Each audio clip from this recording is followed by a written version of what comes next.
Welcome back to the channel at CarOg 765, where we bring legendary classics back to life with powerful storytelling and pure automotive passion. If you are new here, make sure to hit that subscribe button and stay connected because today we are diving into one of the most iconic muscle cars ever built. This is the 1970 Plymouth GTX, the muscle car that carried the nickname, the Gentleman's Muscle Machine, and proved that style, comfort, and raw American horsepower could come together in one unforgettable package. The 1970 model year was the final and most aggressive evolution of the first-generation GTX. Plymouth knew that the muscle car war was heating up in America. Chevrolet had the Chevelle SS, Ford had the Mustang Mach-1 and Torino Cobra, Dodge had the Charger RT, and Pontiac had the legendary GTO. So Plymouth had to respond with something bold, something that would grab attention the moment it rolled onto the street. And that is exactly what they did.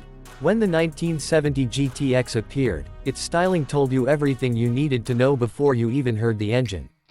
A newly redesigned grille, a sharper front profile, dual hood scoops, bold striping, and those famous high-impact colors like Tor Red, Vitamin C Orange, and Lemon Twist made the GTX a car you could spot from a mile away. It wasn't just a machine, it was a statement. A statement that demanded respect. Under the hood, the 1970 Plymouth GTX was a monster. The standard engine was the mighty 440 cubic inch V8 known as the Super Commando, producing 375 horsepower.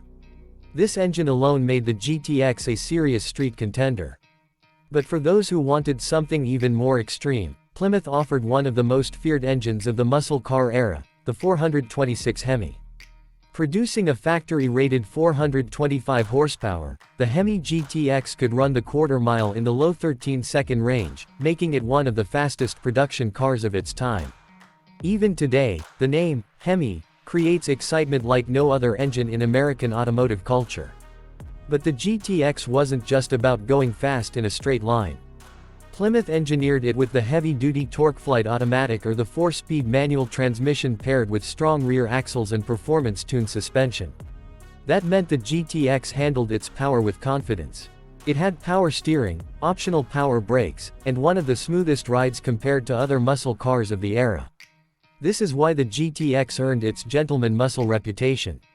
It had luxury touches inside like high-quality upholstery, bucket seats, wood grain accents, and a quiet, comfortable cabin.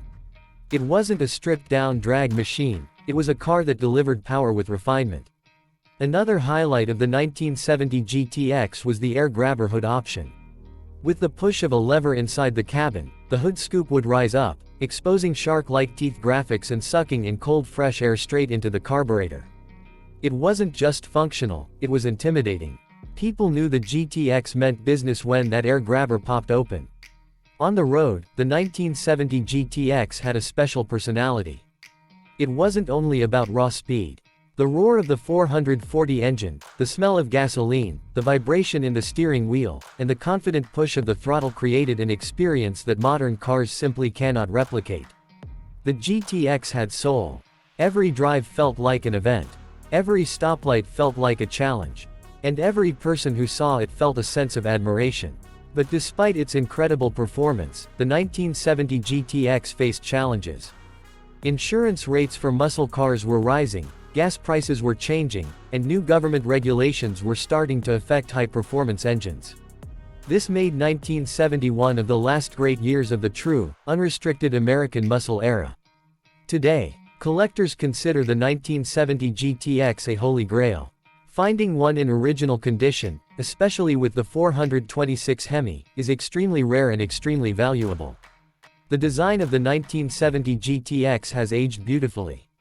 The long hood, the wide stance, the chrome bumpers, the classic Mopar curves, and the iconic taillights all remind us just how artistic car design used to be.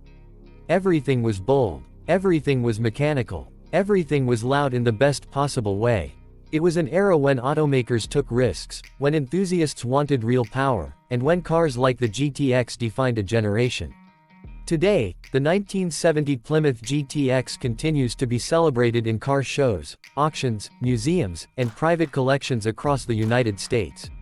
Many classic car builders restore GTXs with great pride because they know they are preserving an important piece of American automotive history. When you see a 1970 GTX driving down the road, you instantly recognize it.